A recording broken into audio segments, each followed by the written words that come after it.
Hey guys, welcome to Coding After 30. We're going to have a great show today because I know a lot of you guys who are watching, a lot of you guys are self-taught, and some of you guys are looking to break into a career. I'm self-taught. I don't have any formal education, and I figured it would be nice to have a show where I talk to a computer science student and you guys get that perspective, and that side of it, because I think it's going to be like very helpful. So, you know, this is going to be awesome. So, what should we talk about today? What do you think? Security and Security. the deep depth of the node modules Yeah, why folder. you don't like them? Yeah. Actually, Right. like, what we could start like, um, and you have a YouTube channel where you vlog about, your like thing that you're working on, your personal project. And one of the things that I just saw your recent episode you released was you're switching away from Node.js and you're switching to ASP.NET and C Sharp. And so I figured like, why not start here and kind of talk about the reason why you're switching. Yeah. So I was documenting my progress on making my site to include a blog and a sort of a Reddit style format where users could first authenticate and then post replies, and it would continue on in some sort of chain. So I had the implementation down for that functionality with Next.js, and I started to notice that it's installing all these packages. I knew this about the npm and Yarn, just the whole Node modules, um, files, like all the files in there, and there's so much stuff in there that is not being used. So I checked out the folder for the repo, and it was over 307 megabytes. Wow. Yeah. And I know that what I had implemented wasn't going to take that even after the build. So it's like I there's no reason for that sort of size to be even in development. I mean, maybe, but I know that some of the packages that you install, for like the Nookies package, Yep. all it does is read a cookie from the header. Well, if you know how to parse a string, then there's no reason to even use a package that kind of bloats your application. Yeah. You just parse the string, look it out for the semicolon, then you break it down into the equal sign to get the key and value of the cookie, and that is you don't need a, a module for that. So Yeah. go ahead. Yeah, I was gonna say like, and I think like when you're starting out and maybe you haven't been coding for a while, it's very easy to just find an npm package and throw it into your application. And Yeah. maybe like being like one developer, and if you have a deadline, but you have some features that you need in your application that you just won't have time to code yourself. I guess like in that sense, like yeah, like you could do it, but to your point, this idea of bloating your application, and because you have no idea what that code even looks like, and do you even need it, and also what happens if they don't update it, and it has a security risk or whatever it is. And so I Right. could definitely see your point for having issues with that. So Yeah. Like, I don't know if I mean, I'm sure you have had to deal with like those alerts that pop up oh my god. when you install a package. It says, security warning or something like that. Yeah. And then you have to Yeah. go check Snike, or however you pronounce it, Yeah. Snike. You say, okay, so what's going on? Like, what version is affected? And it's every time you make an update, you kind of are worried, like, oh, is this going to break everything? Is this going to be secure? When's the next security flaw going to be caught? Yeah. And I don't know. I like knowing when I'm installing, I guess. Yeah, and I think that's important for sure. And I think like knowing enough about coding to kind of be able to make a judgment call where you're like, okay, I don't need to install this package because it's a very simple thing. Like in your example, you used just, parsing a string super easy. I could just do that on my own and whatever that's done. Where, Yeah. and I think like you kind of need to have some sort of understanding of what you know those packages are, how much like extra bloat they're adding. And so when you're new and starting out, it's kind of like hard to know. You just know that you just install this package and things start to work until they don't. And when things don't work, it's very problematic to fix. Yeah. It's like annoying as hell. Or if you have to go, back in time, like if you're using, I guess, what was it, Tailwind, and I think it was using Post CSS. Something isn't compatible, and then it exposed some security flaw to some package I didn't even install, and then it was just like a list of things that I was like, I didn't install these things, but it's causing a security flaw Yeah, it's funny. somewhere for like whatever it was. I was like, I'm tired of it. So .NET Core is finally cross-platform completely, Yeah. and Microsoft is close by, Yep. So in so I your area figured it's makes probably going sense. to be Yeah. best. Yeah, Yeah. yeah, it does Yeah. make sense. So do what Yeah. makes sense for you, Yeah. and that's what I'm doing. So let's say hi to a few people. We got NCH saying hello here. Hey, he's like, ah, good. Well, great to have you here. Logic Indie, good evening. Hey, good to see you. Logic Indie, by the way, he's a very smart dude. He makes a lot of these like logic game puzzles in JavaScript. And I'm like, man, you got to be Oh smart to yeah, do that stuff. Yeah, you got to see some of the stuff he made. And he helped me out with one project. Unfortunately, like as much as I want to try to make some games, like I still need to focus on the web dev stuff, to be able to keep my job and like whatever. And so you decided to go to ASP.NET. Like, so what are you going to use for your database?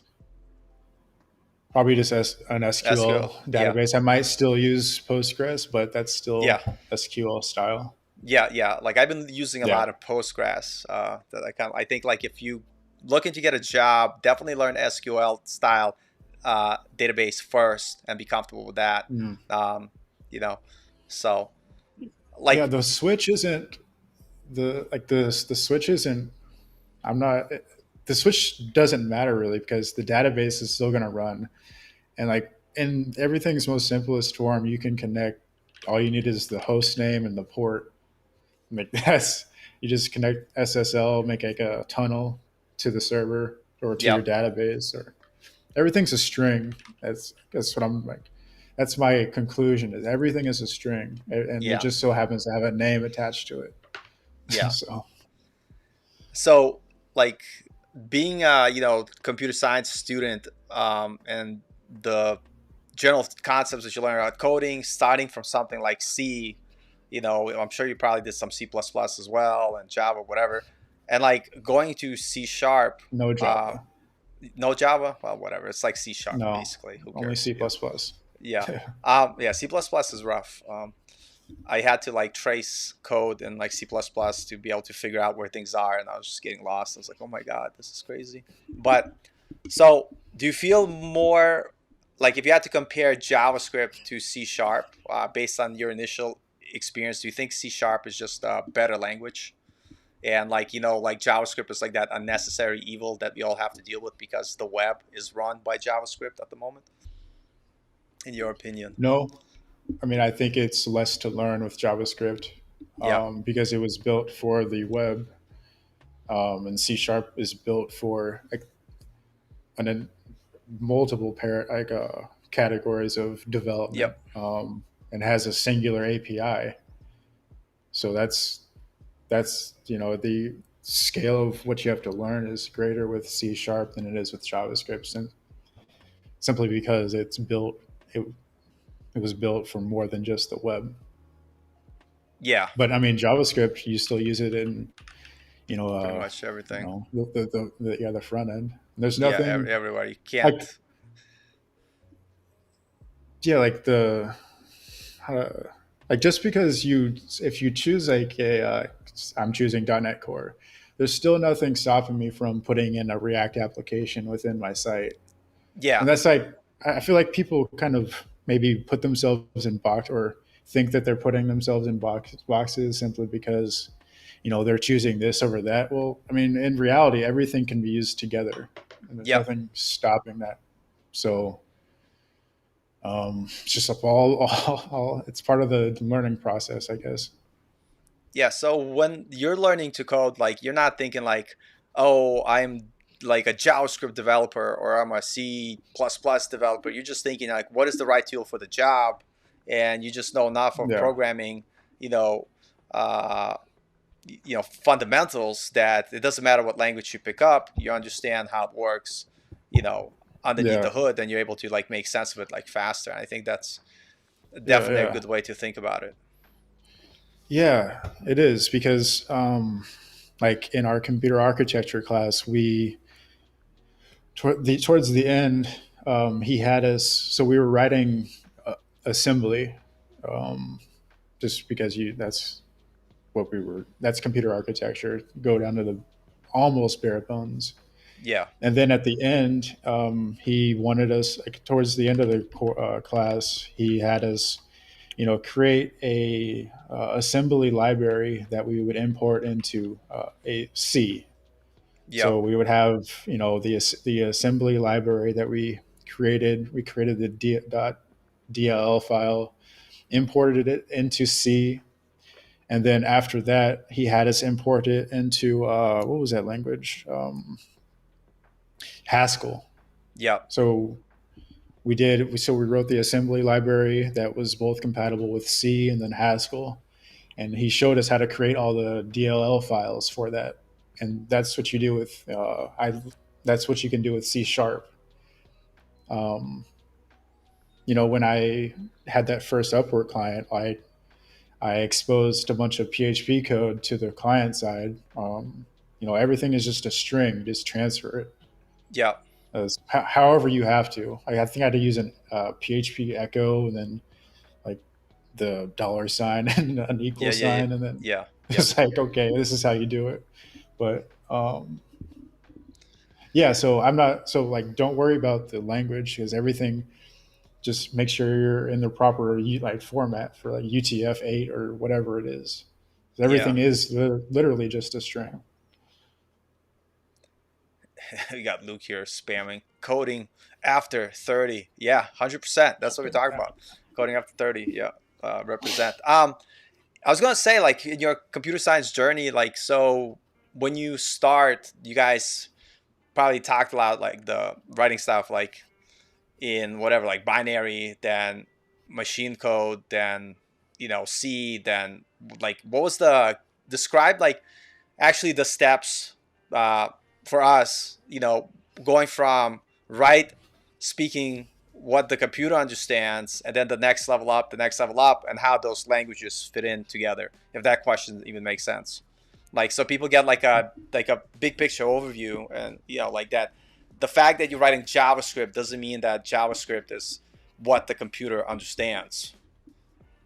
You know what I mean? Yeah, yeah. So we started off with C++ in our in the I think it was a 160, 161, 162. Then in the 200 level course, we used C for data structures. Yeah. And 300 level, we still use C and assembly. So kind of went backwards. So we Right. went C++, Plus plus. C, and then assembly. And then we wrote the libraries and created the binaries for C and Haskell. Wow. Um, so C, I think it was JavaScript is reliant on, well, everything is reliant on C. Yeah. And then JavaScript has no memory. It just handles the memory for you. And if you run out of browser memory, you get this nice little alert. Um, so I guess, I mean, JavaScript, like everything that people use, I mean, the browser developer let them do. Right. Um, so I think hopefully people don't take that for granted. But I mean, if I was a JavaScript developer, just learning on my own, I would probably be interested in how people are making these functions that allow me to do what I'm able to do. Like, how does who wrote the functionality for the includes string parser in JavaScript? Like, Right. because we had to do that in C.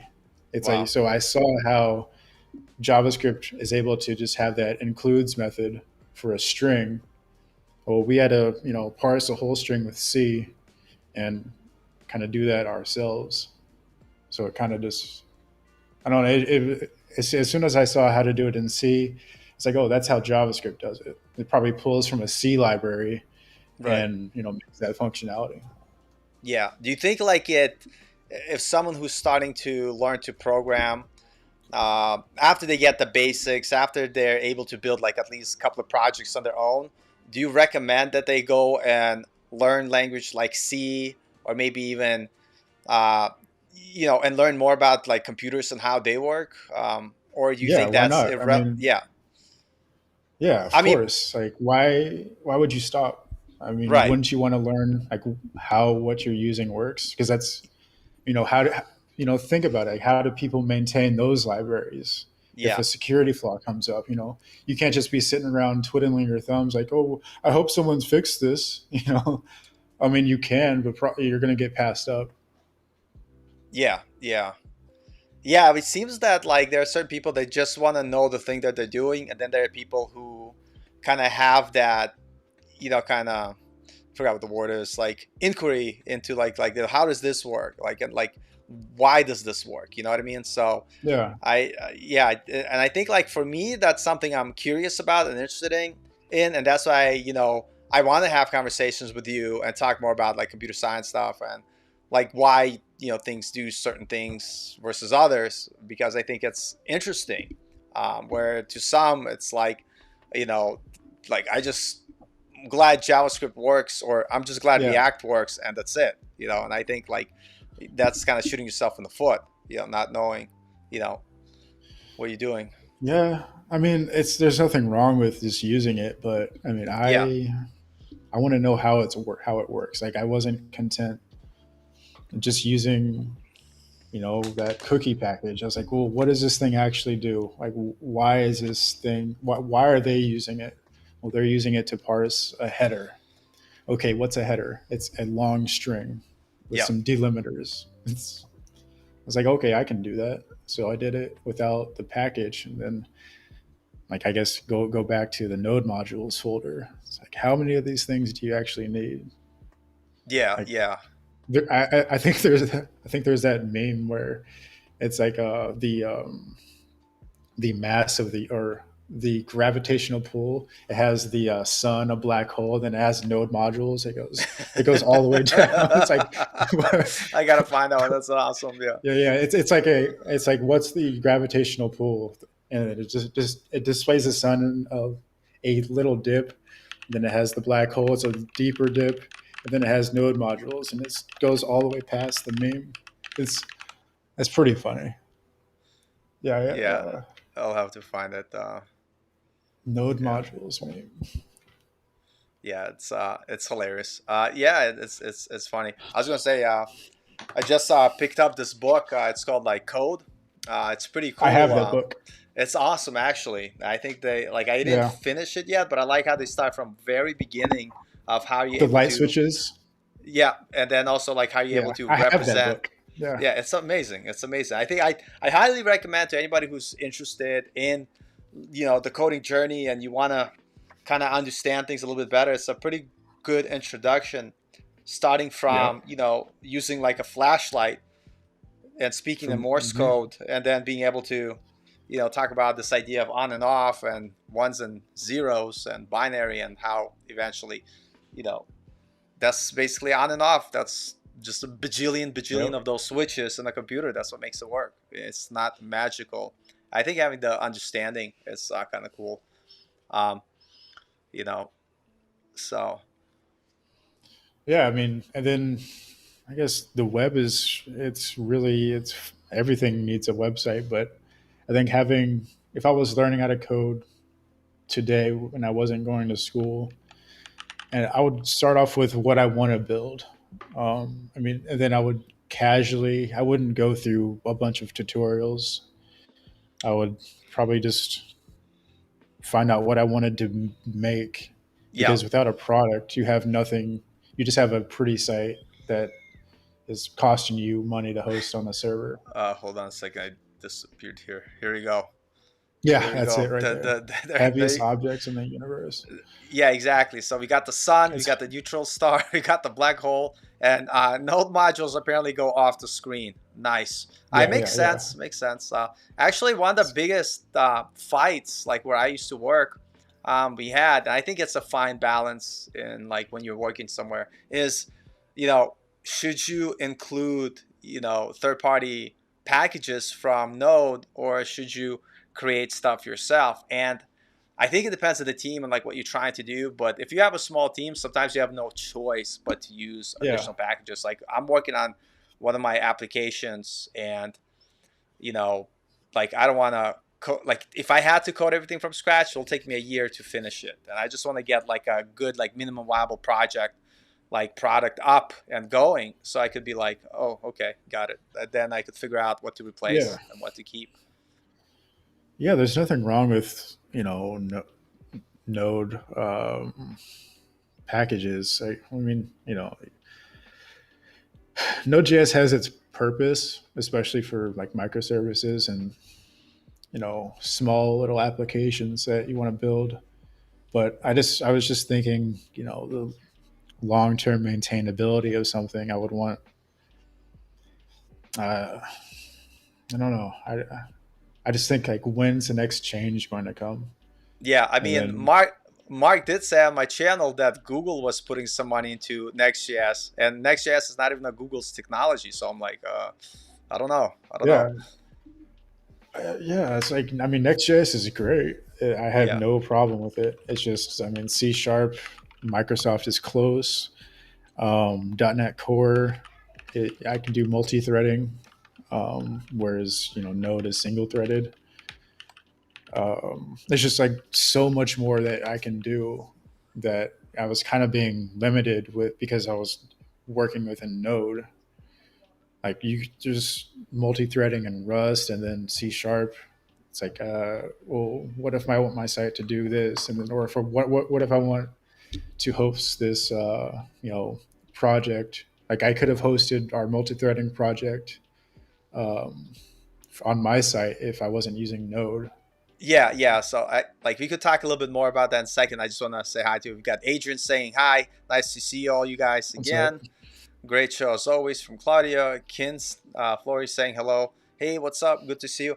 I think it depends on what you're trying to do. And I think the one keyword you said, like multi-threading, and yeah, you definitely cannot do that with Node, at least not to my awareness. But definitely No, like because it's something like, single-threaded. yeah, it's single threaded. And C sharp, I haven't tried it.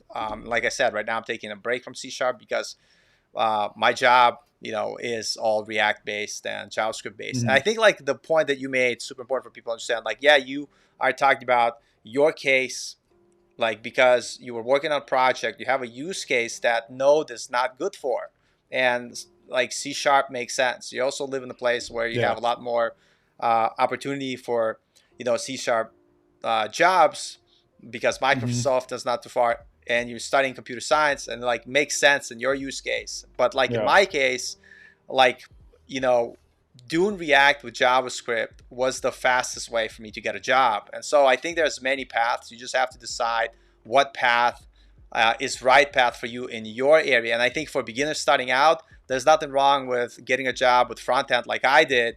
And Yep. now, like I'm doing now, talking to you, like, learning other backend languages. And for me, like I take a Node, like in my perspective, once you know JavaScript, to me, Node, it's like a given because you already know the language. You just have to read some Hmm. documentation of the slight variations because you're not working in a browser anymore.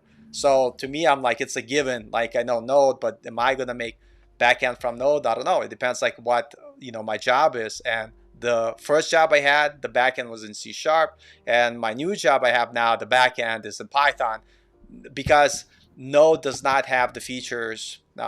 that they need, like Python does, because it's a financial company and they do a lot of data massaging. So they need to have access to some of the Python features and all this other stuff. So don't say that, like, just because, he says C# and I say, React and JavaScript, doesn't Yeah. mean that one is right, or like, I think what we could safely say is that know what you want and make sure it's like in demand in your area, and then just focus on that one thing, but don't try to learn everything. Know what your best Yeah. use case for whatever you're doing, and go from there.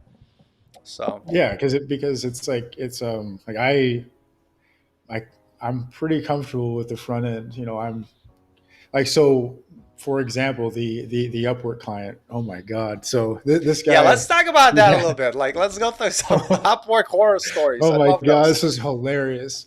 So this guy, he has this site that they sell autographed memorabilia. Well, he's a media company, Yep. and he hired me as a contractor for another client, for one of his clients. It, and it was with WordPress. But this guy, he said, the first thing that he says to me is like, "I know enough CSS to be dangerous." Okay, so I was like, okay, well, let me take a look at it. Where's your GitHub repo, or however whatever version control you're using? He says, "Oh, I'm not using one. We're doing work on the server. Here's the PIM key." Okay, Oh my god. so I, authenticated through the terminal, and he says, "Yeah, all we're doing all of our work on the live server while the site is running." Jesus Christ. I thought my And company then was bad. it was so it was in WordPress with PHP, and the first task was to get the first task was to get the CSS to work where all of the where the add to cart button and the image were all aligned to the bottom and centered and nice, because it was all janked up, and Yeah.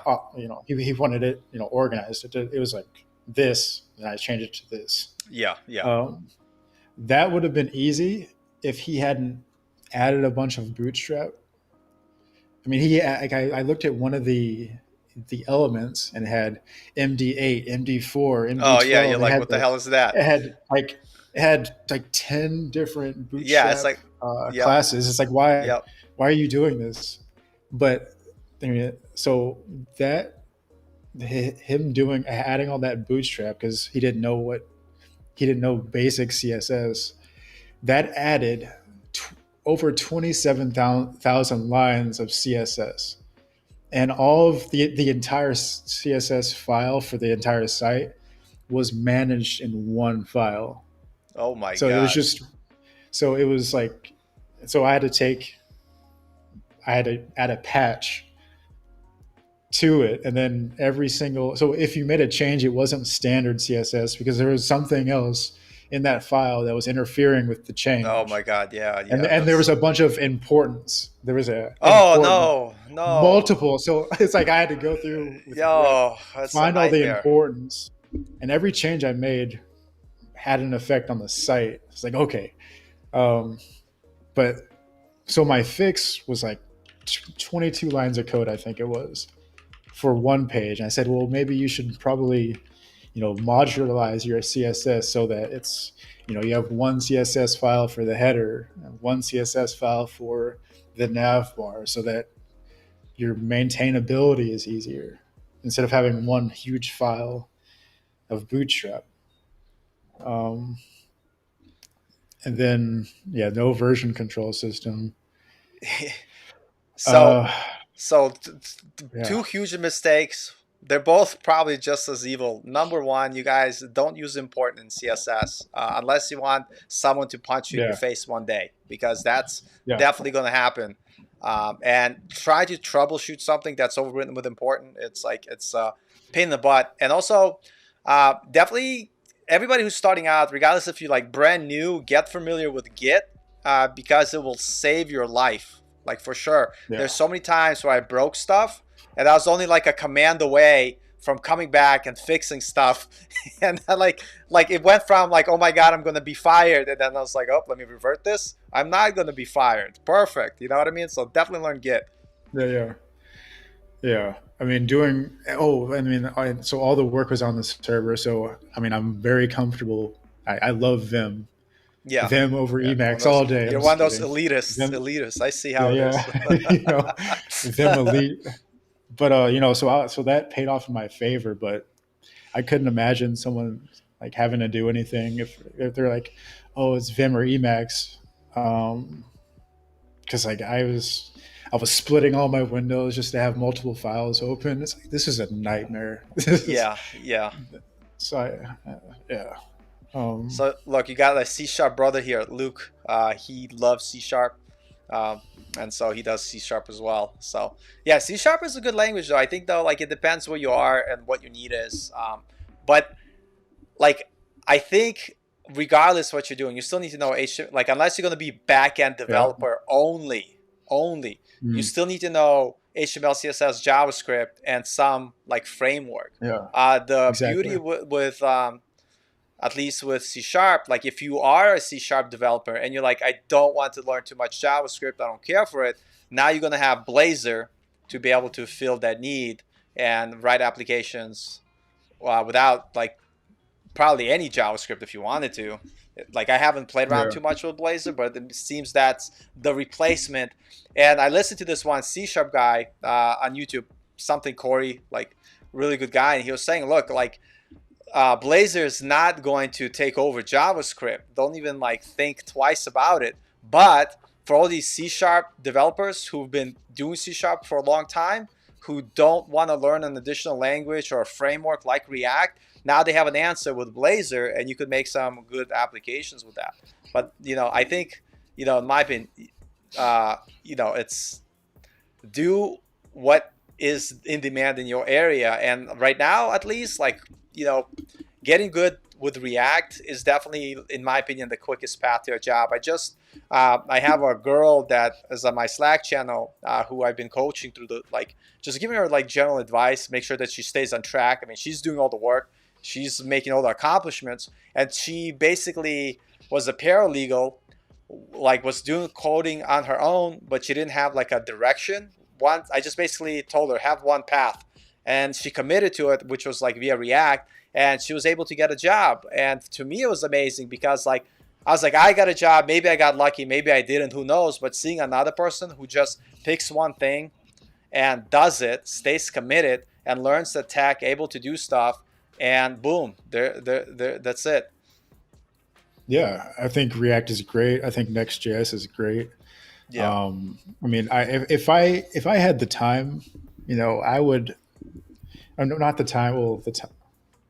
Like if I had the time and ability to just do, if someone was paying me to maintain a a node module, or I was one of those maintainers, that's that would be a field day because you're always going to have security flaws, yeah, and like there's always something to do, but there's so many. Like I would choose a package or a handful of packages to yeah, maintain. Just for like if a company was going to just strictly use Next.js, I would definitely become an expert in maintaining like uh, critical node packages. yeah, Like I don't know, name one. Um, so yeah, I mean, there's just so many security flaws and things you can become interested in. I mean, then there's nothing stopping me from doing that or anyone else. yeah. Um, but So last time you talked yeah, about like I know you wanted like to do your own thing, but you also like said kind of you tried Upwork, and you know like for anybody who's like interested in Upwork, would you ever recommend it after your experience, like ever? Or is there like a use case where it makes sense? yeah. I mean, the the plan I have for my Upwork account is I'm not going to submit. Well, I still submit proposals, but I'm going to have a few projects to offer, and I'm still going to have a Next.js project, Yeah, you know, thrown out there. I'm gonna have I'll have to put out a WordPress project, just because that guy that hired me, he's on his site like $7.5 million in revenue that he's Oh wow. generated since he started. So I mean, and he's doing all his work in mostly WordPress. Yeah. So Wow, that's WordPress crazy. isn't going anywhere. Yeah. Um, but like for the things that I want to do that are really interesting, um, I mean, I'm going to offer those on Upwork. It's just I would so my Upwork account, I'm going to have like a disclaimer saying if you don't have a plan of what you're building, I will offer that service to you. I Yeah. will write you a plan of attack for like the problem that you have. Yeah, that's a good way to Offer look some at it. sort of maintenance plan Yeah. because the guy that was who owns the business for that site I worked on, his life would have been, or her, uh, their life would have been made so much easier if they had a maintenance plan of every single developer that touched the project, include the updates in a log, and before they make changes, write out what the issue is and what what the effects are after they made the changes. Just like you do when you write a function, you write the precondition and the result or the post condition of whatever the function or class does. Like because these things have to interact with each other, and anyone who touches the project needs to know what's going on. Yeah. Because the so one of the other issues that he was having trouble with was there was a when you clicked a filter on one of the items that was being sold, Yep. a modal would pop up, right? Or at least that's what he wanted. But someone before him like touched, they made some change, and now it's just a modal that is like a z index of 100,000 or whatever Oh it my is. gosh. It covers the whole page, and you can't interact with the page any longer. Oh wow. We didn't know where that JavaScript file was coming from, Yep. and the guy was nowhere to be found. So like there was no history of what changes had been made to even locate Yeah. where this action was coming from to make the modal pop up. Yeah. So Maybe if they I had just GitHub. reversed it. Yeah. Yeah. So I just like looked at the console log and had to like backtrack, and I Yeah, it's pain. It's just pain. it Yeah, was it's so yeah what not it good. seems like you kind of said like you have services that you offer. So like are you actively like how do you finding because my experience on Upwork like was really tough because I was always being outbid because I was fairly new and then the people that wanted to have work done it was like for like $10 an hour, $5 an hour, something ridiculous like that. How do you fight that, or what's your plan I like? just I put $25 an hour. I wasn't going to go less. Yeah. So Um, just start right there. And if you don't get work, you yeah, don't because get work. Like I'm you don't have not. to be desperate. Yeah, That's a yeah. good like attitude I'm right there. because I did the changes. I knew how fast I could work, but Yeah. then it's like at one point I stopped. I say I can't. I'm not going to continue to work on this one issue he was having. I stopped the clock just so I could read up on PHP because I'm not a PHP expert. Yeah. But I knew I had an idea of how long a task would take me, and then if it took longer, I stuck to the moral code and just stopped the clock so I could Yeah. read Yeah. because I he's not paying me to read. yeah. Yeah. Yeah. I think like it's interesting. I think like in contracting role, like especially like on Upwork, that is more of a case. But I remember like working at my job, like my physical job that you show up, there's some stuff you don't know and you do have to go read the documentation and you do have to go and look stuff up and you're kind of doing it Yeah, on work's clock. And I think it all depends like at least for me like I was a junior dev and I guess like that's kind of like in their like way they calculate pay. He's a junior dev, he will of course have to spend some time you know looking stuff up. And I think like right. and figuring out. But I think like when you work in a contract role, like, if they set an expectation for something and you like Yeah. you should at least know how to fix most of it, it seems. Right. But even in Yeah. that I case, I mean, feel like there's stuff looking up and stuff, yeah. I mean, well, the thing I had to look up was an interaction with WooCommerce. It was a so this one client, um, what they were experiencing on the page was it was a so they clicked on a multiple option item that had Yep. small, medium, large. Well, those options would be populated from WooCommerce, and the options were popping up about 2 seconds after the page was loaded. So it wasn't statically rendered to the page when it Yeah. loaded. It, so I found the plugin within PHP, and it was a WooCommerce plugin, and that's what was popping up. It was moving all the elements like 2-3 seconds after the page loaded. But their whole store was integrated and built on like by WooCommerce. So it was like, how do you fix this? Well, you get rid of WooCommerce. That's what I found out, and there's no way around it really because all their options were coming from WooCommerce. Yeah. Um, I don't know. So I stopped. I was like, I don't know. This is outside of my realm. Yeah. Yeah.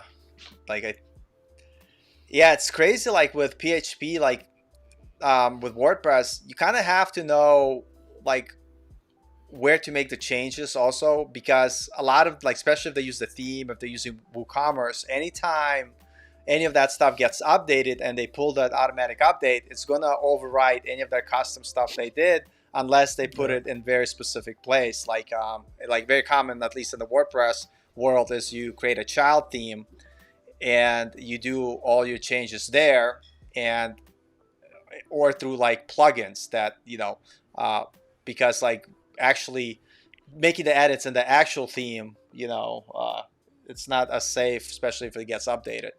um, but my cat's like playing with the mouse. Great. He's moving my screen. Sorry, let me come back here. Anyway, and well, I was gonna ask, like, if so, how were you making the edits to the PHP files if they weren't like you were just like logging in directly into the server? For that one, I was using. There's still no version control, but I was using FileZilla, Okay, and you were and doing also like FTP, like, and so getting it's in a there. little better because I could get the files onto my computer and then just upload the files that I changed Yeah. Were back you onto. It was better, but not so you had the best. the like a copy of the site on your local server? You were working on it there, and then you were FTPing the changes, or what was like the process? Not even that No, that. like the site was still no, the Oh site was wow. still live. Yeah. But so I gained access through FileZilla, and I would get the files and then put them on my. Like I would download a file at a time or a folder at a time, depending on how whatever it was.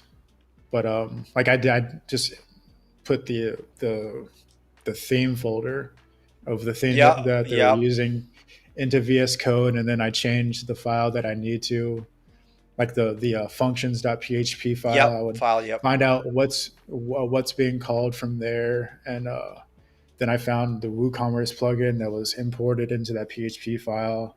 It was like I don't know. It was just I would just have to like track where things were going, like what was going on.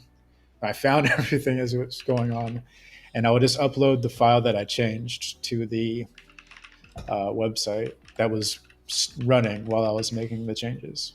It was Yeah. a That is insane. Like it's like scary as hell. It's like you're walking a tightrope and being like, I hope yeah. nothing breaks. I know. That is crazy. So, like in WordPress, they do have that concept of staging where you have a stage site. You do basically your changes locally, then you push those changes to a staging site, and then everything works in your staging site. Then you like merge it into your production site, and that's actually something a lot of people don't talk about in like in a lot of these like WordPress development tutorials. Not that like I watch too many of them, but it seems that it's very easy to set up WordPress, but it's Yeah. not easy to maintain it and make changes to it, especially when you don't know what you're doing. But anybody who's interested in WordPress development, the tool that like I liked to set up easy, basically server locally with a WordPress site is using this tool called Local. It's by Flywheel. I'm going to quickly share.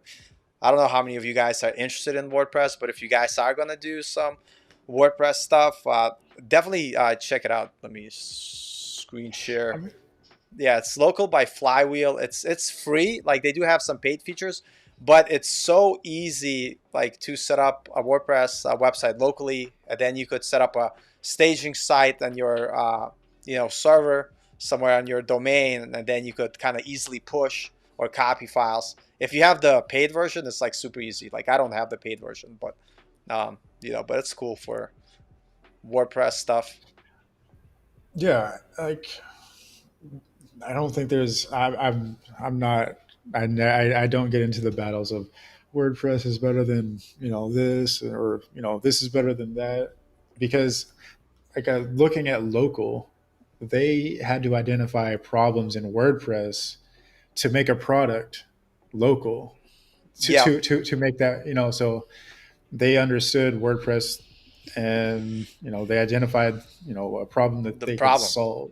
Yeah, So like that's like the most part. Otherwise, I think I said this in the beginning. It's like you learn learn like the web, but you have to have a product that solves a problem. Otherwise, you just have a pretty website that does nothing. Like I'd rather have yeah, a site that solves a problem that's kind of ugly than a yeah. pretty site that does nothing.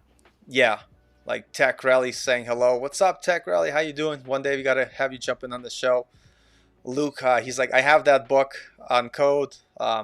Haven't read it yet. It's a pretty good read. Like that's like not to be like gross, but it's like my bathroom reading. I'm like, yeah, I'm gonna read a couple of pages here. I'm not going anywhere. Like Yeah, like I got a few minutes. sit and learn, as I call it. It's that's what you got to do. Make it happen. Yeah, Um, pump and go ahead. dump. Yeah, exactly. Pump and dump. Uh, so yeah, it's kind of interesting, and I think like the reason I like talking to you, and I'm sure for some people this is like boring as hell, and I would make the argument is if you find like what we're talking about boring as hell, it'll be really hard for you to last as a developer who's growing in their career, because you will have to grow as a programmer. You will have to learn some of the higher concepts because you're not going to be making like a landing page website for the rest of your life. It's just not the case. You're going to be solving higher problems, and you kind of have to understand how things work. Like one thing I started playing with a lot, and only because not only because it's my job a requirement, but because it's an awesome tech, is using GraphQL instead of REST API. I don't know if you tried it yet. So what I would say for you, a challenge, if you want to take it on, is once you create your application with C# and ASP.NET with normal REST, make another version and integrate it with GraphQL. I won't make GraphQL another is version. awesome. Yeah, make I'll add a another version with service. GraphQL. Yeah, make it because I want to actually do ASP.NET with GraphQL. Like right now, that's the only reason I'm using Node, because they have like you could use like Express Server, like their GraphQL server, whatever, and it's pretty Mm, amazing because you get like there's a lot of initial work up front, because you're creating basically the graph data structure, and you have to write those mm. relationships to resolve to different like connections to whatever, and like it's a lot of upfront work. But then when you have the front end, you get whatever data you need. It's pretty sick, pretty sick. Um, Luke has a question. Curious, what made you guess choose C# over Java? We were talking over JavaScript, over Node.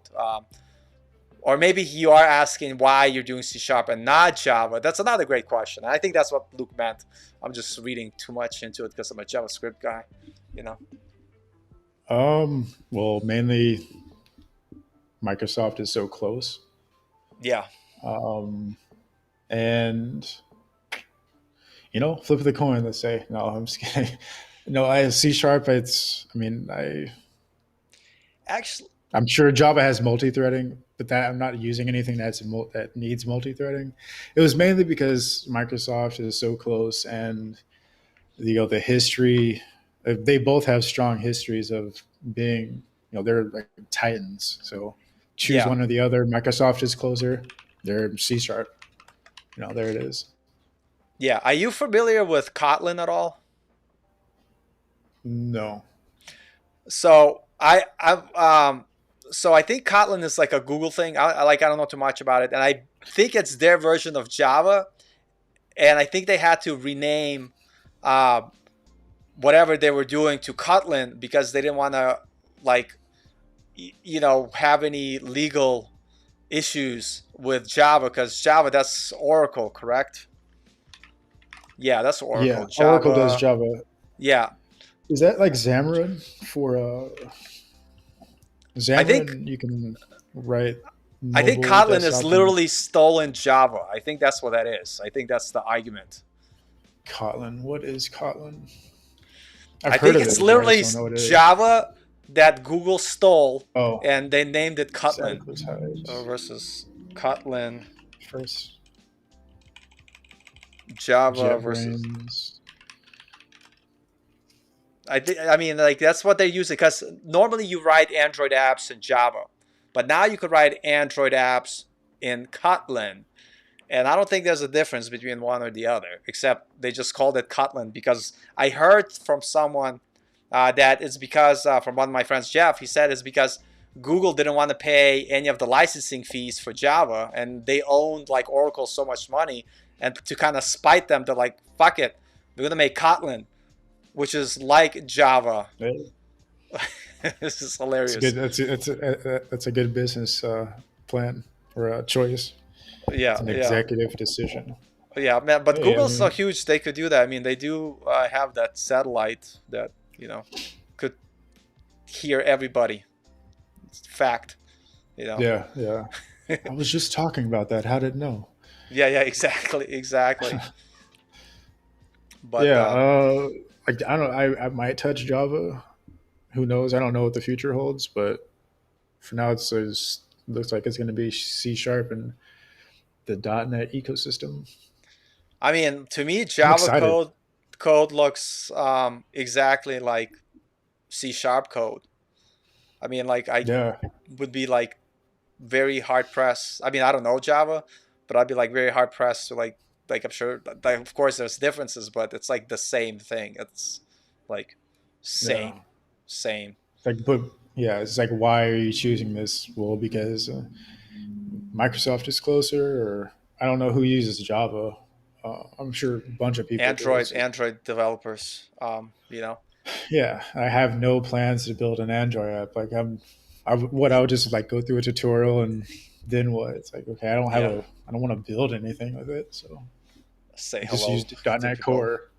Core. Cody says hello. Tech Rally. He's like, I thought this video was going to be a boxing match between a computer science and some dude. Bro, I would never fight this That dude. He would looks in shape. Look at him. He runs. He did Muay Thai before. Like, I'm not fighting this guy. But Tech Rally, you'd be a perfect match for him. I'm gonna, yeah, I'm gonna. that would I be think we should do that. hilarious. I actually like. I was telling Tech Rally we should do like a thing where we just talk trash to each other and hype up this big fight, very similar like Yeah, Logan Paul and Mayweather did, except we do it for years and never fight, but just collect the fame and the money from the drama. You know, yeah, we should yeah. do that. Uh, Start training. I mean, listen, we should do that. Tech Rally, me, you. We should have this beef and have a fight. You know, Functional programming yeah, versus yeah. Answered in the ring. That'll be yeah, hilarious. Tech Rally gave up. Never mind. He's like, no thanks.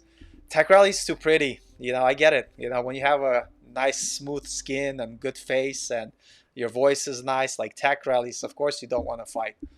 You know, yeah, yeah. I don't want I to just sound fight like an because ogre.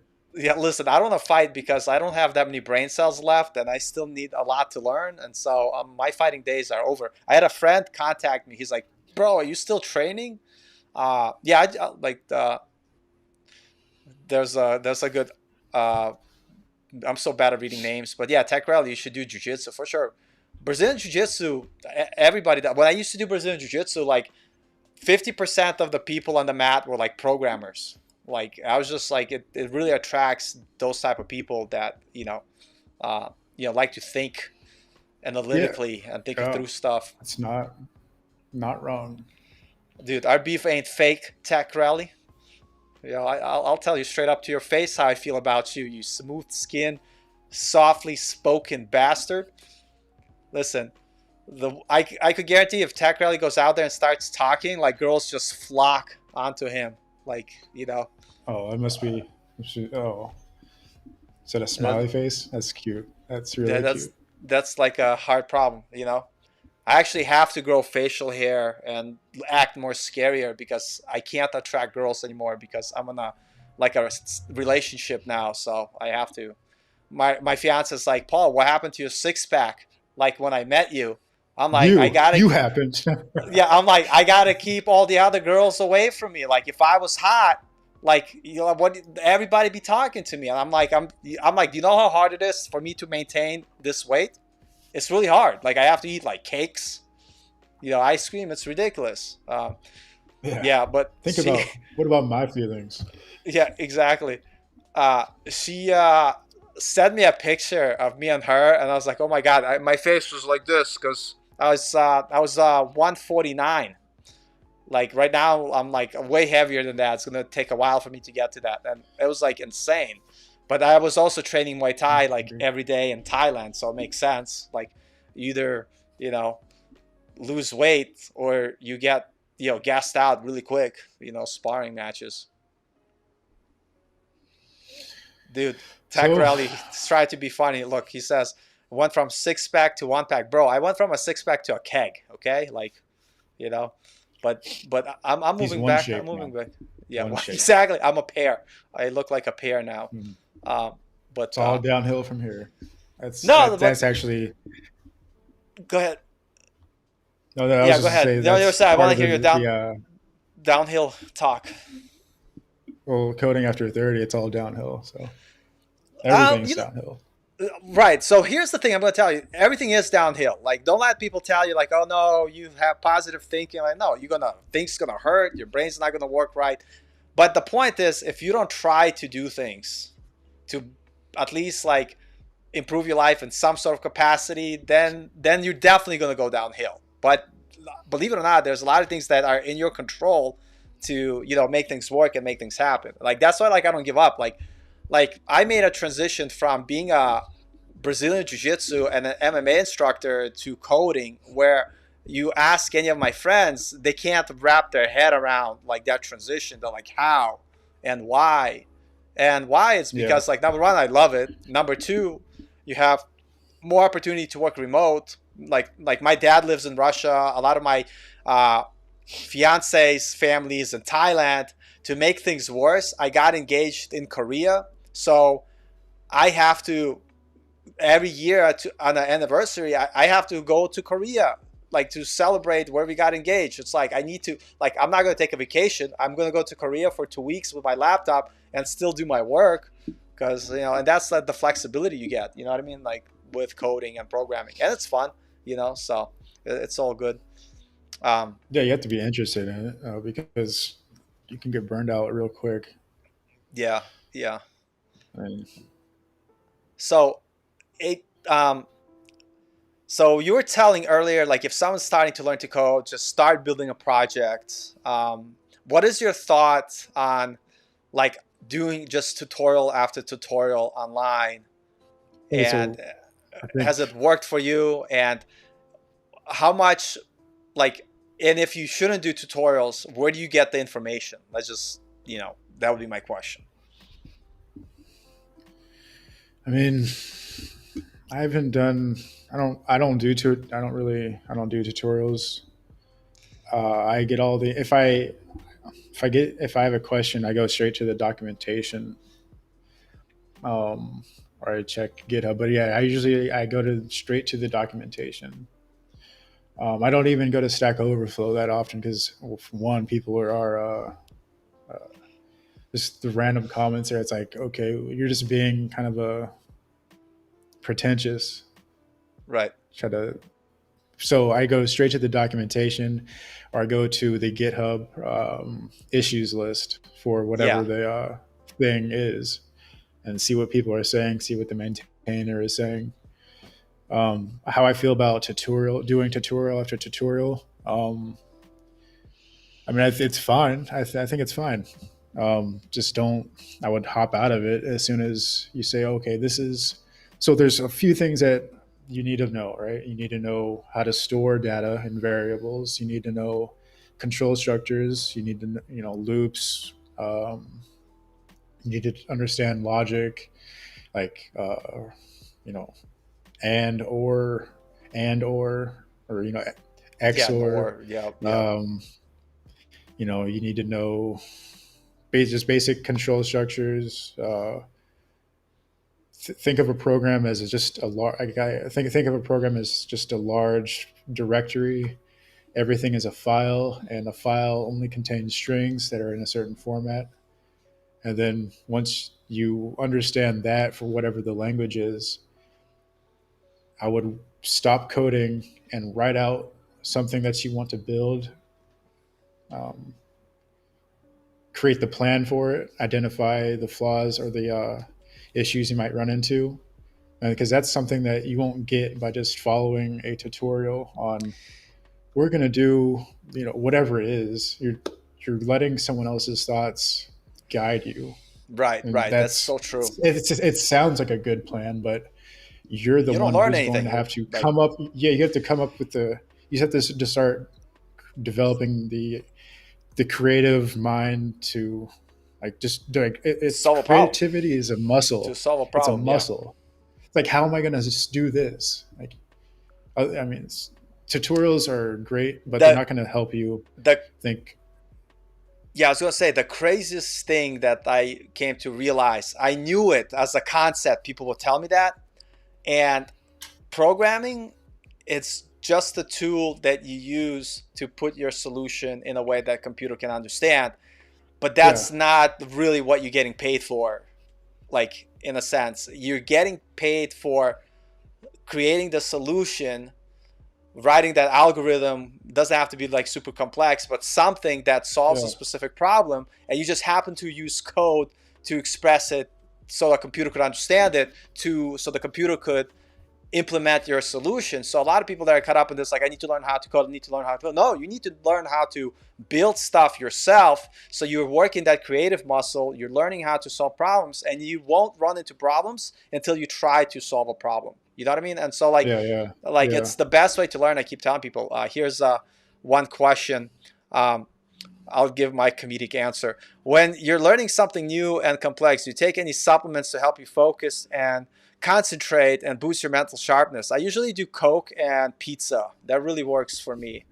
Uh, That's no, nothing. I'm just kidding. I'm just kidding. No, like I've never tried like what are those, like Alpha Brain or whatever the hell they call it, like to I'm like, I do. can you snort those? Like, that's the question. Like, it's like, I know your answer. Actually, I'm gonna guess. You're gonna go for a jog.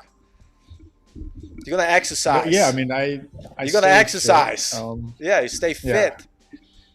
I take, I do have some, they're just B vitamins, and you can get most of those from just eating, some solid salads, Yeah, solid protein. Try to yeah, stay healthy, so that you yeah. don't have any body pain, because I that like can be coffee. distracting.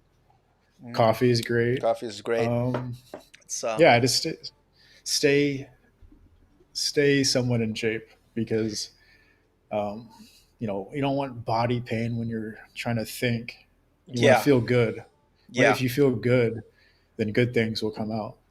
Um, I would say, like, and I've been bad, like eating poorly. I'm trying to fix myself, and for me, because I'm like I'm 41 years old, and I'm actually having like, you know, like insulin resistance. So for me, eating anything with carbs is like not good. Like, so I have to make sure I just eat Yeah, yeah. real foods. I Mm, exercise. And one thing that, like, if you want to improve your mental focus, like, no one's going to like this answer, and I don't sleep enough, but it's sleep. if you guys get enough Yeah. sleep in your life, you guys are going to be really focused and going after it. So if you feel like you need to supplement with something, try get in shape, get some sleep, and eat well. And if that doesn't work, you could try some supplements. One of the things that surprisingly helped me focus was ketogenic diet. That Yeah. that's unrealistic to eat like that all the time. But I remember when I was like a while ago, I was in keto for like 3 months straight, and I just remembered stuff. I was like really focused, and it was awesome. You know, Mm, not wrong. yeah, yeah, Yeah, because I kind of have to go through that. I love noodles, right? yeah. There you go. But now I'm finding that when I eat a lot of carbohydrates, whether it be oatmeal or noodles, pasta, I get tired.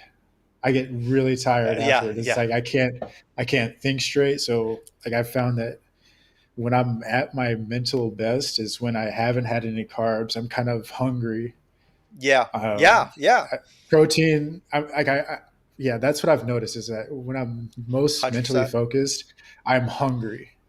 Yeah, And then you get yeah, past that hunger stage and it's like you're zoned in. yeah. And I think Um, there's definitely some sort of like prehistoric like thing. It's like when you're hungry, it's like, oh shit, I have to do some work. I got to get after it.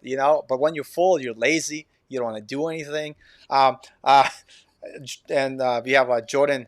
He says drinking enough water helps. That's because he drinks a lot of coffee too. I need to drink more water for sure. I think I'm in constant dehydration.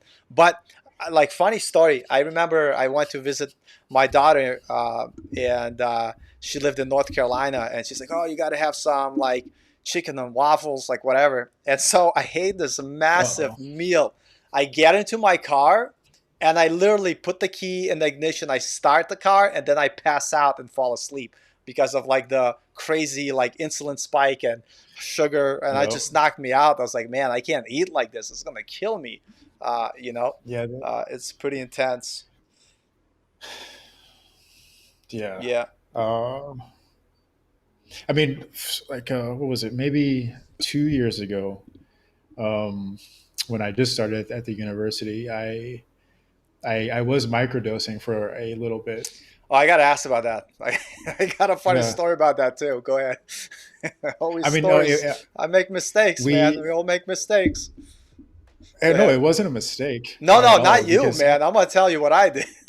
Go ahead. oh, Go, go, go, okay. go, go, go. Tell your story because you start microdosing. No, I mean, I measured it out. I made the I had the capsules and the pill maker and just measured out about 3 milligrams. I'll just pop one before I went to school, and it was I didn't there was no effects of it, but Oh yeah, you don't feel the effect. I You're right. I feel um, especially when I was learning C++, it was such a mind shift Yeah. that it I don't want it to take all of the credit, but I think it did open some doors to how to solve some problems because I don't know maybe it worked, maybe it didn't, No, there's but a lot of it studies, and helped. It there's helped. athletes that use microdosing as well. Yeah, It's it was pretty such a insane. mind shift. I mean, without that, I don't. I was just looking like, how do I? I don't know C++ that well. I was just like getting my mind together, like what's going on here, and yeah, I think it helped because now I'm kind of looking at it, looking at everything from where I am now to where I started, and it's like, you know, I've come a long way. It's your mind really changes. Yeah, I mean, we're not pushing drugs, and definitely don't do drugs, kids. No, no, no, But we're not. No, no, no. I didn't even say the name. no, no, no, no, I no, no. I microdosing know. what? What are you talking Yeah, about? exactly. Like No, but this is fun, microdosing funny because vegetables? yeah, exactly. But check out like this article I found. I mean, there's a lot of science about it. Tim Ferriss does a lot of it. I have a friend who does research in like the psychology field. They do a lot of studies with that. But I just thought this is hilarious. Microdosing, improving performance and enhancement in intelligence. Analysis by blah blah blah, and it's a study about Marine Corp and microdosing and how whatever beneficial it is. And it's an actual like research paper. It's not like we're just pushing stuff.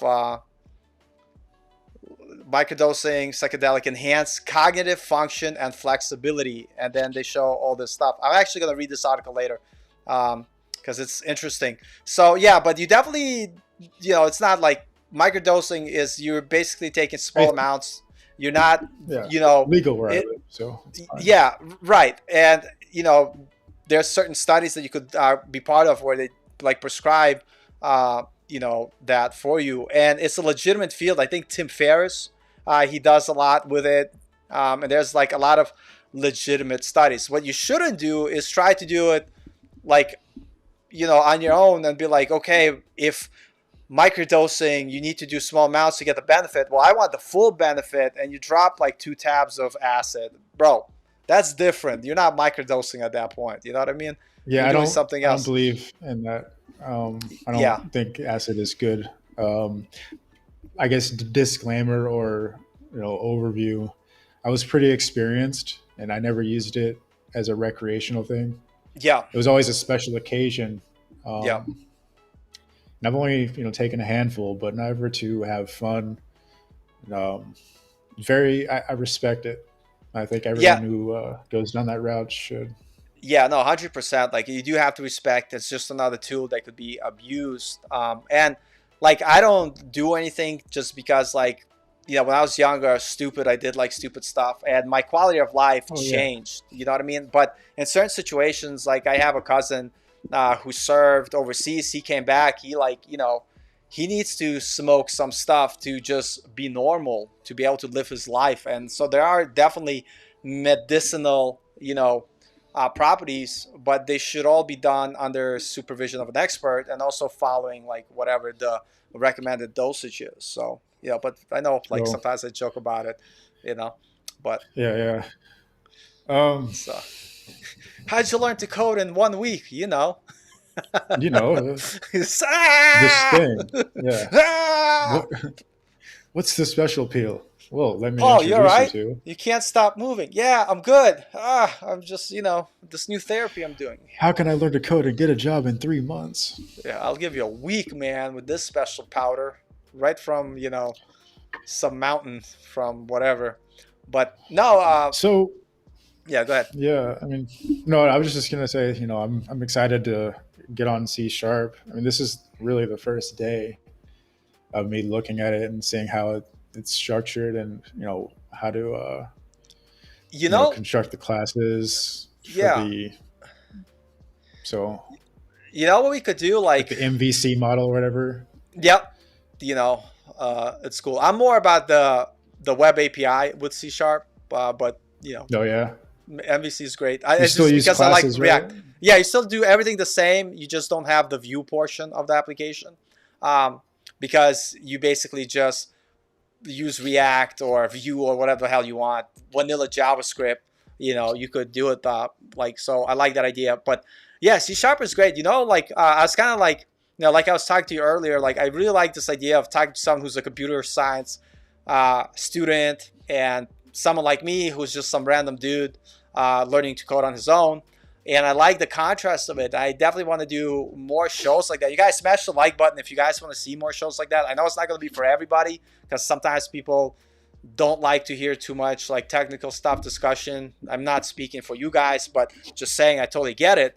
But it'll be cool, and I think it'll be awesome. Like, I know you're going to do a lot of stuff on your channel as well, but it'll be cool to like come on and talk about the code you're writing, and discuss like what problems you're getting into, like what problems you're solving, and I know it's like C#, but even if someone's not a C# developer, I think it's good to know like and be able to read other code and be able to understand it. You know what I mean? From the standpoint of like, because there's different computer languages, but they all do the same thing. You have variables, you have loops, you have if then whatever, like, and whatever, and certain data structures are very similar. And so like it's not like you have to like learn something brand new. You kind of know it, like, and that's what I used to tell people. Like, I really started understanding programming once I learned the fundamentals in one language, and Yeah. spent enough time with it before jumping to something else to actually understand it. And I didn't do that before,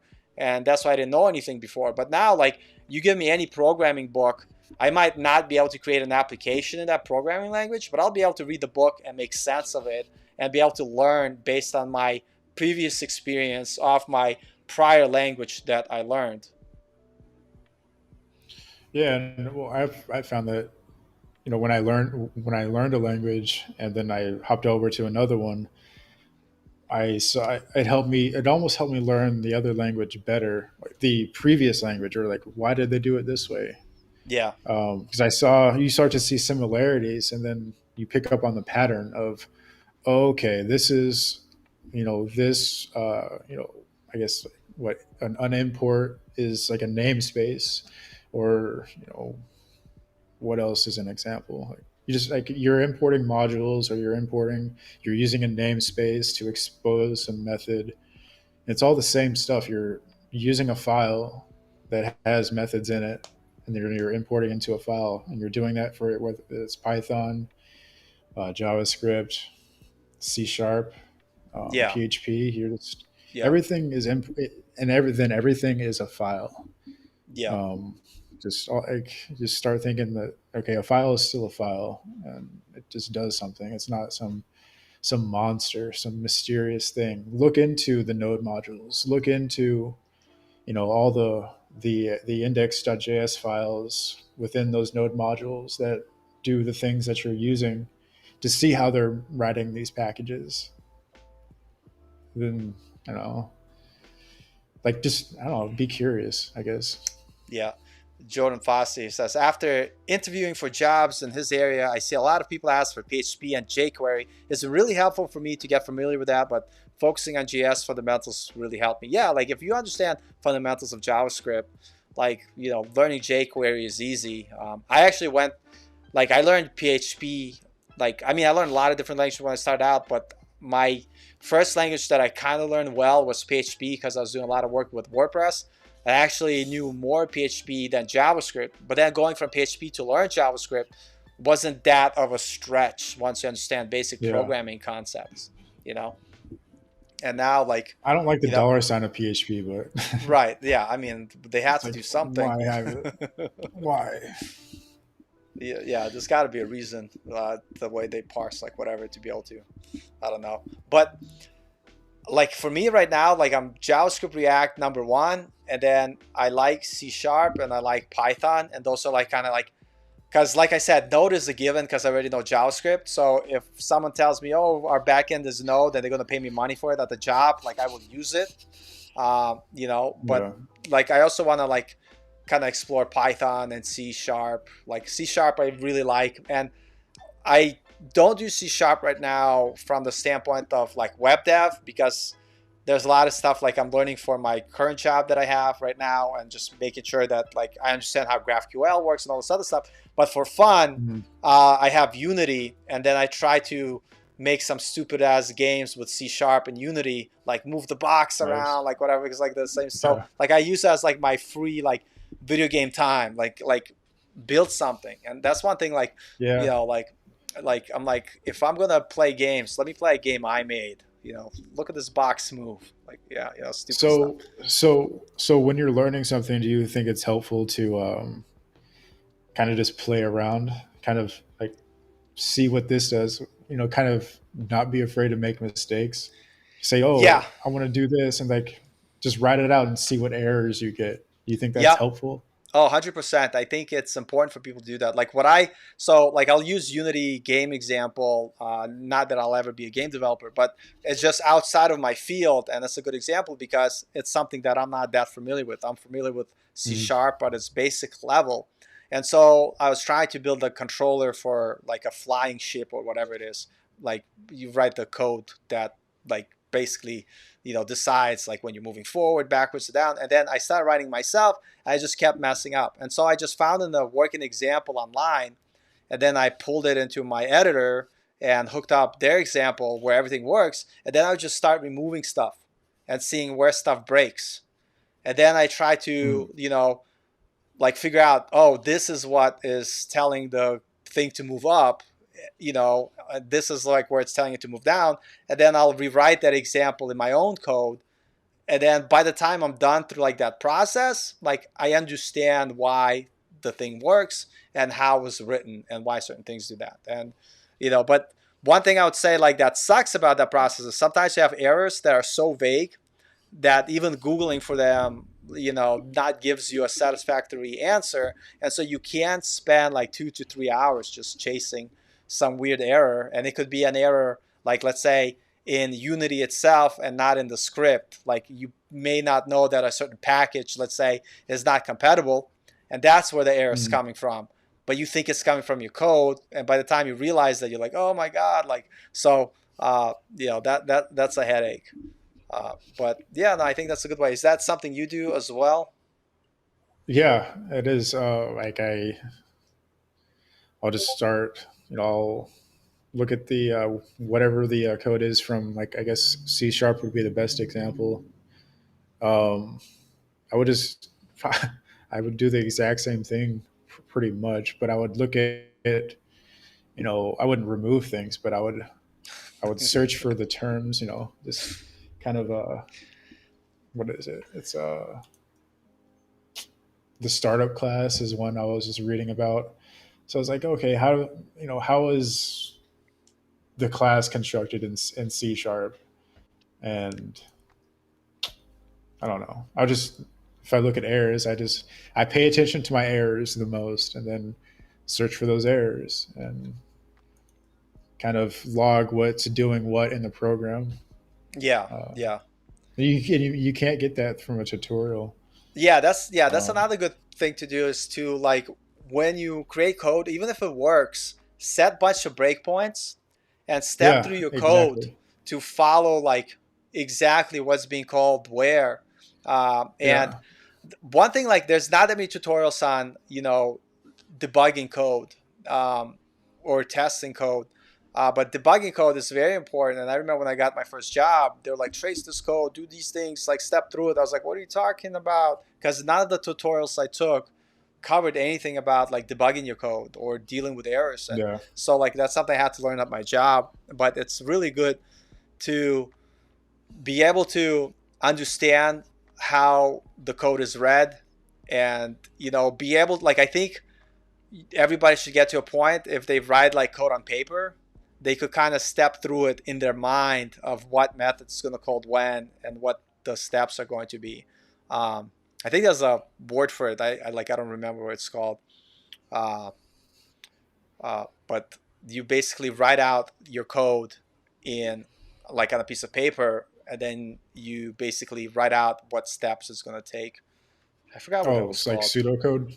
It's not like it's you could write out like real code, but like the point like I forgot what it's called. It's not like stepping through the code. It's some like it's basically like you have the actual code, but without running it in the editor, you're able to write out the steps next to the code that the computer's going to take. Like you basically understand like how that code is being processed line by line and what method calls what, and you're able to follow it based on looking at the code without reading, like without using a code editor. Like I'm sure that like there's some word for it. I forgot what it was. Oh, I Like don't know. I don't know, but I'm saying like you should be comfortable with looking at code and kind of having an idea of how it's being called and how it's gonna like work. Yeah, that's a good point on using the debugger because I am a big I guess user of just examining my variables. Yep. Not so much with JavaScript, but like in assembly and C, I used either GDB or the debugger in Visual Studio, and I would look at the memory, the register, what's in the data, what data is in the register. I would look at this, what the C variable is, you know, printing. Like I don't know, I don't love it, but it's really useful for me to look at the variables at my breakpoints so that I know like what's going on. Like, so I have an expectation of, okay, this should happen, this should increment, or this value should change. not this doesn't apply so much to web development. It's more, but like this, you can still do the same thing, I guess, in web development. It's just a little different, kind of, because you're just a little. I guess it's just a little different. So you're not examining variables as much. I mean, you Yeah. are, but it's yeah, it's just not the same. It's different. So like for your project, you basically gonna have to redo everything. You're gonna redo it using MVC basically as your first I iteration of it. guess. Yeah. Yeah, I guess. So that's going to be interesting.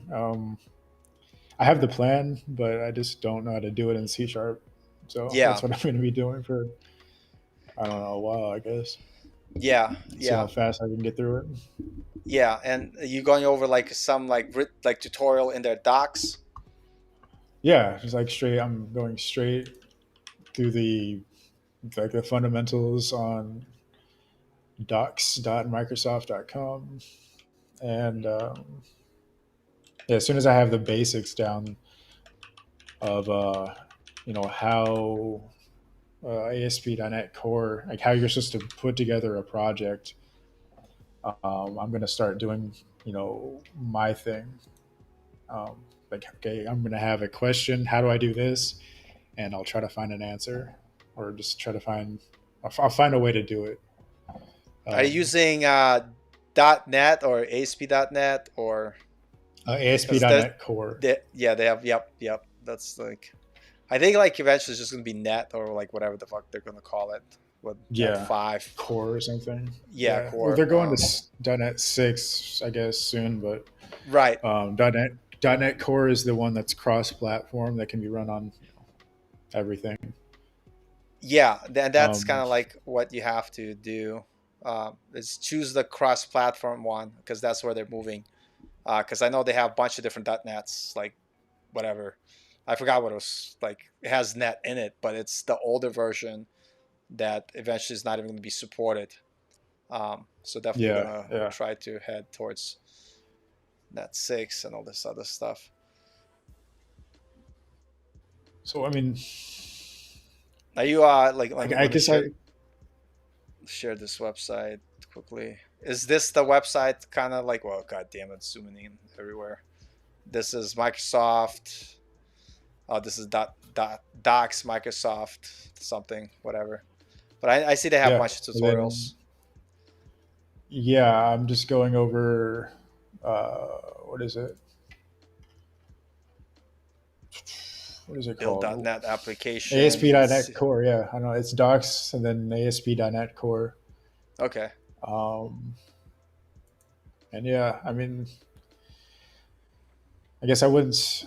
If I didn't know anything, this would all be confusing. But um, it's familiar. I get, because React and Next.js used a layout. Well, Yeah. Next.js has a layout. I understand that concept. Um, so the pages will stay the same. When it changes, but um, Yeah. The I'm good looking news with forward to not having node modules. So I was gonna ask you a question.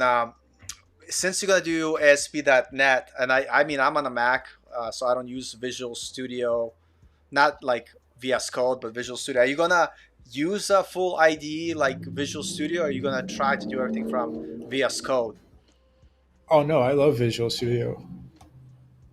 Yeah, Like I'm using Visual not Studio, not VS Code. Like like they have the full not VS IDE. Code, right? Okay, because a lot of Yeah, yeah, yeah, on Mac Visual Studio blows, so I have to use something else. There's this thing called Writer, so that's what I use on my computer. But the cool thing, like getting started with ASP.NET, like you just fire up their template, and it's pretty much like you know yeah, gets that basic layout, and then it's just adding additional controllers and yeah, views yeah, and whatever you have to do. yeah. Because there's, I mean, like I said, I've built the forms before, so it's not like I'm not. how should I say it? Like I know how to build a form. I have built a lot of them. It's just there's so Yep. much more to do, and if you don't have a product, then you just have a pretty website. Yeah. Um, I mean, but that's my perspective. I'm kind of in the realm of exactly that. Like if you don't solve a problem, then a pretty website is useless to me. Yeah. No. Yeah. It's It's yeah. 100%. It's I mean that might sound kind of rude, but if you're not solving a problem, you just have I don't know something, then it's just a pretty website that's not bringing in any money. Yeah. So I mean, the quicker I can get started, the better. And like the whole history of like C Sharp and Microsoft is made it open source, and that there's one singular API for whether it's the cloud, web, IoT, machine learning. That's huge to me. Is that there's a single common API, and you're not having to install a bunch of modules. I was sick of installing node modules. Yeah. No, that makes sense. I mean, they do have something like, I guess they're called the hell that they called NuGet packages. So they do have some sort of Yeah, semblance of a package they have a manager. So package manager. I Yeah, would but it's a say I would say singular API okay. um, Yeah. for ASP.NET. So like you're not it's like saying if React, Next.js, and all if Node.js just took control of everything, just made a single API to do everything, you wouldn't have all these conflicts of, well, can I use post CSS or a whatever it's prefix or post CSS? Am I Yep. using? I don't know. It's just like less conflicts. Right. Right. So if you have a ASP.NET Core application running on your site, well, you can instantly, well, not instantly, but you have a common API that you can work with if you want to do any machine learning or link it to a desktop application. Like you're using the same API, so it's not you're not learning like, oh, how do I do this in Next.js, or how do I do this in WordPress? How do I do this in like it's like, yeah, so it's like saying Node.js and WordPress and PHP all go underneath the same umbrella and use a consistent API or methods to do the things that you want to do. Instead, you have the WordPress method of way of Yeah. doing it. You have the Node.js way of doing it, the Python way of doing it. Yeah. Um, I mean, they're all different function names, but they all do the same thing. So I'd rather have it under one API. Yeah. Sorry, my fiance is texting me.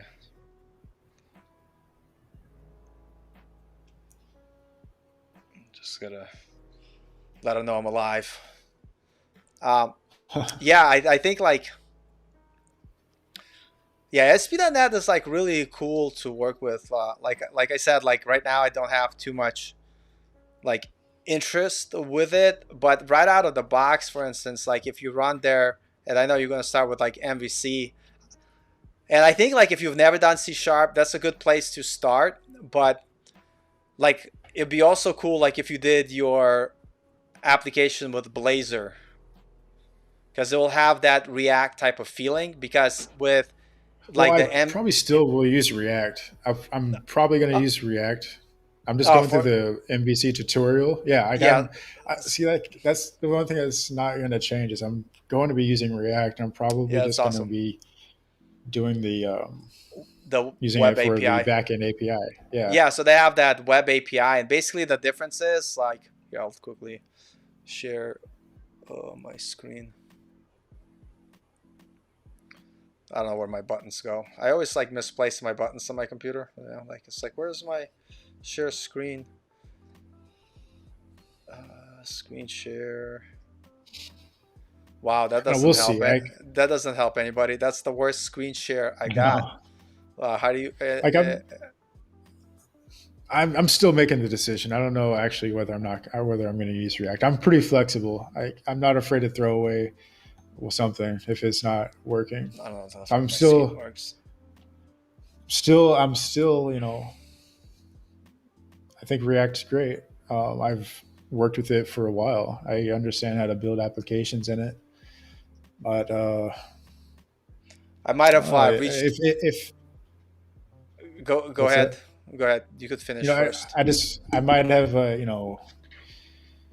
I if MVC does if it provides better maintainability than React, I'm I'm going to use C sharp and just build React apps for fun, I guess. Um, Yeah. but the goal that I want for my site is to be like a central location for me to build um, the just everything that .NET Core provides. Yeah. And I just part of me doesn't trust the direction that React and Next.js will end up as far as Node. I mean, Yep. Node is single threaded. It's not as fast. I'm thinking in the future. I've been writing Node for. I mean, I've been solid in Node for, I'd say, competent in Node. I would give myself an honest 1 year of competency without having Yeah. to look up many things. And same with React. It's probably, you know, 7 months of competent React Yeah. development. Yeah. Um, What I would recommend for you, it's like if you going to use React, definitely do the web API, and it's like start with that because you already, you know, and then if you don't want to use React, don't you like MVC is great, but since you already know like programming, go and do it with Blazor because Blazor is going to give you that mm, responsiveness that you used to with React. Where with MVC, every time you reload a new screen, it's constantly going to reload and pull that data from the server. okay. And it's kind of weird, but yeah, I think like that's what you should do. Just do start with web API, and that way you could do a React, and then you could also then do Blazor, and Blazor I think has two parts. It has the front end, which is decoupled from the back end. So you could create a React front end and consume the same uh, API that you create with C Sharp, and then you could create Yeah. Blazor front end, which will consume the same API. And then you could have literally like a React app and a Blazor app that consume the same API, and it's it's Mm, kind of cool. But MVC, I think like it's like I feel like not that many projects are going to be like done with MVC moving forward. Like I don't know why I feel that, but I just feel it. Just because yeah. it's annoying to use, like as a front end user, when you like our attention span is like less than 3 seconds. So it's like when you're switching screens and you see it loading, you're like, ugh, what's happening? Yeah. Yeah. So I mean, I'm just first day, so Yeah, yeah, we'll see. I'll see what's best. I mean, the main goal that I want my site to have is it maintainable, yep, and you know, then everything after that is how easy. Then I'll ask myself, how easy is it to put a React application uh, as an extension to the site? Like I want a solid foundation for the site to be like a platform to extend the projects that I want to build. So I want the platform to be as maintainable as possible with a solid, nothing changes that much. And yeah, C sharp, like backed by Microsoft, C sharp has a long history. Um, and then, ASP.NET Core, they've have a solid team of developers. So I don't have to worry about the foundation as much. yeah, Is if you have a shaky foundation, if I start building everything like on Next.js and then that foundation changes, I'm screwed kind of because yeah, I've invested so much time in believing in Next.js as a foundation when it's what, 3 years old or something like that. I don't know how Yeah, old it is, yes, but it's it's definitely not as old fairly, as Microsoft. fairly young. Yeah, what I would say for you, definitely build. I mean, this is my opinion. I like the idea of having front end to be decoupled from my back end, and that's why I would say Yeah, instead of doing an MVC application where everything is coupled together, um, like get started with the web API to create the back end, and then you could use like like Postman, and they have like another thing called Swagger where you basically documents all your API endpoints, and you could test it without even having a front end. You know what I mean?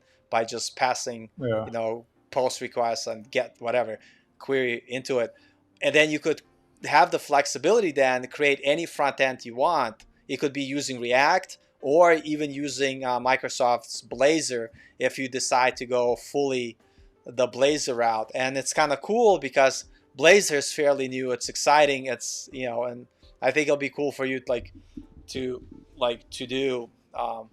And at the same time, like I said, if you're using Web API, you could easily have a React thing, And what'll be cool if you do the Web yeah, API app, I could make the front end uh, like part of to connect to your API that you wrote. I think it'll be fun. yeah. Right. Uh, Yeah. you know what I Like mean? Because I'm all be open to decoupled. not using Yeah. React. I mean, I Yeah. just want to. I don't want.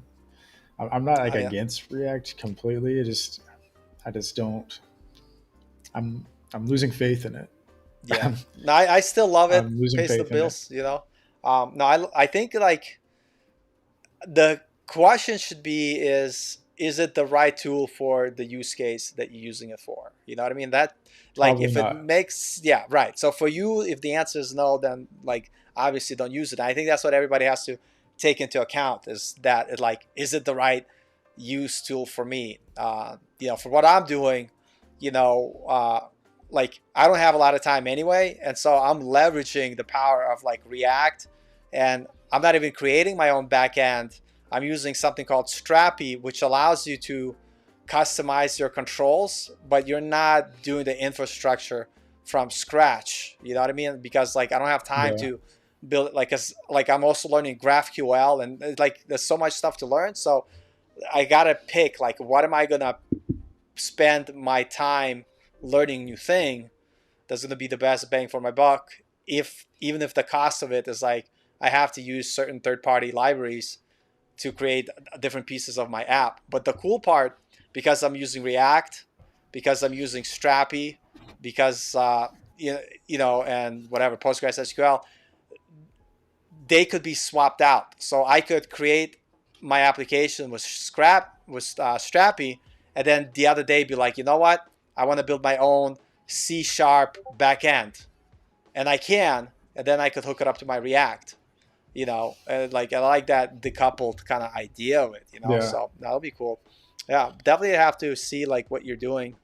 Definitely keep us posted, and maybe next time we come on, we could see like where you're at. You know. yeah. Let's see how far I get. I'm just, uh, but yeah, it's like I'm not trying to be like web development isn't. It's just one of the things like I've done, I guess, but it's not where I want to be. It's not like that's not the end goal. Yeah. It's a tool. That's all I see it as, a tool or like a road to get where I'm going. Um, Yeah. I'm not. Yeah, I'm not a web developer per se. No, I I gotcha. That's Yeah, why. That's why I put computer scientist. yeah, yeah. Like on the Like, yeah. well, we're just talking about the web, Yeah, so yeah. It happens to be the there's web. Yeah, so yeah, many yeah. more things that you can build, and I don't know. People should be interested in a lot of things. Yeah, I wanted to like experiment with assembly language, which I had like don't know much about, but get like a little microchip and then write some assembly code and have it like do something silly. You know, I think that'll be Yeah, fun. yeah, yeah. You can. I don't know what though. You just put like turn some lights on, but Yeah, yeah. Something stupid just to like say like, some look, I wrote assembly code. yeah, Um, but yeah, so much yeah, I stuff. don't Like, know. I wanted to create like a Alexa API like app where you create some app that works like you deploy to Alexa and it does something. I don't know like what yet. You got to figure out a problem it solves. but something Yeah, that yeah, or yeah, improve. yeah, yeah. Anyway, yeah, it's a lot of stuff. So, any closing words of wisdom before we part on this fine evening? And we'll do this again for sure. Like I mentioned before, I think Yeah, it's fun to yeah. I'll talk see about it. how far I get Yeah, in like 2 weeks or so. yeah. Maybe it'll do Two or three like, weeks, we'll see. yep, yeah, and go from there. Uh, but parting words, I would Parting wisdom. just be curious, and don't take the modules and functions you're using for granted in JavaScript, because Yeah, they all come from somewhere. And go just keep diving deeper in how things work, because who knows, you might be the one to fix or add make an addition to a language. yeah, yeah, So you have to know how it works before you um, you know change it. And yeah, software isn't going to keep the world running. It's a part of it. yeah. Software won't keep those buildings in Florida from standing up. We still need engineers Right, that right. work with physical objects. Yeah, yeah. But there's a place for it, and it's I think like if you Yeah, enjoy it, it's definitely a good field. You know, if you like it, if you have the curiosity for it, and if you have yeah, the capacity to continue to learn for the rest of your life, it's something that it is the fact. Like you constantly reading stuff. Like I've read more stuff since I started coding than I did in all my life combined, because just reading documentation. And the craziest thing, you learn how to skim through stuff like a boss. You know what I mean? Like to be able to just find the Control stuff you F is need. your friend. Yeah, yeah, exactly. You're like, oh, it's just like amazing. So yeah, that's awesome. But yeah, I guess like all you guys who watched this awesome live stream, thanks for coming on, checking it out. We had some fun, and we're gonna do this more often because I really like the contrast.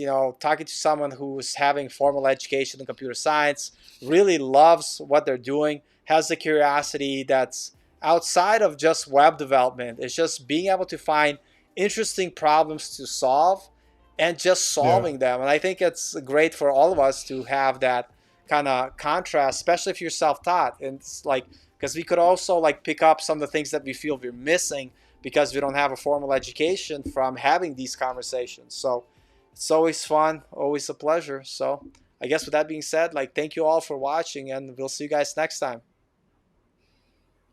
Oh appreciate my it. God. Oh, Appreciate you all. Big bitch for 20. That's a hardcore name. I love it. And then you have a cute cat for Big your bitch avatar. 420. Listen, that's, that I'm telling you, that's priorities 101 right there. Like, like that, like I already know. Like, Cat, represent. cat. Exactly. Cat face, big bitch 420. It's like, it's amazing. Anyway, with that being said, like, thank you for the thumbs up. Thank you all for watching. And we're going to say good night and see you guys next time.